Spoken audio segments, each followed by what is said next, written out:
നമ്മൾ UK licence ഉള്ളവർ internationally drive ചെയ്യാനൊക്കെ നമ്മൾ നമ്മുടെ ലൈസൻസ് ഉപയോഗിക്കുമ്പോൾ നമ്മളത് ഇന്റർനാഷണൽ ഡ്രൈവിംഗ് പെർമിറ്റ് എന്ന് പറയുന്ന ഒരു സെറ്റപ്പ് ആക്കണം. അപ്പോൾ അത് റീസെന്റ് അതിന്റെ ഒരു സംഭവം അപ്ഡേറ്റ് ആയിരുന്നു. അപ്പോൾ അതിനെക്കുറിച്ച് പറയാനാണ് ഈ വീഡിയോ.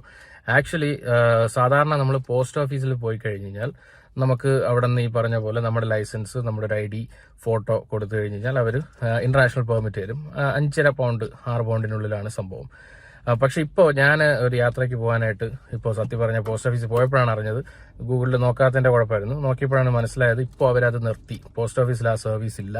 അപ്പോൾ ഇപ്പോൾ പകരം April 1 തൊട്ട് ഇപ്പോൾ അവർ ചെയ്യുന്നതെന്ന് പറഞ്ഞാൽ സർട്ടൻ ഓഫ് ലൈസൻസുകൾ, അതായത് പേ പോയിന്റ്സ് എന്ന് പറയുന്ന ഓപ്ഷൻസ് ആണ്. ഓഫ് ലൈസൻസ് പോലെ പേ പോയിന്റ് ഓഫ് ലൈസൻസുകളുണ്ട്.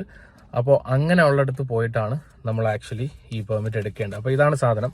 ഇതിപ്പോൾ ഓരോ രാജ്യത്തിന് നമ്മൾ രാജ്യം പറഞ്ഞു കഴിഞ്ഞാൽ അവർ അത് സെലക്ട് ചെയ്ത് തരും. അപ്പോൾ ഇതിൽ ശരിക്കും പറഞ്ഞാൽ അവർ നമ്മുടെ ഡീറ്റെയിൽസ് ഒക്കെ ഇട്ടിട്ടുണ്ട്. ഇതിൽ വേറെ ലാംഗ്വേജിലൊക്കെയാണ് എഴുതിയത്. അപ്പോൾ എനിക്ക് ടർക്കിയുടെ പേപ്പർ ആയിരിക്കാം, എനിക്ക് അറിയില്ല.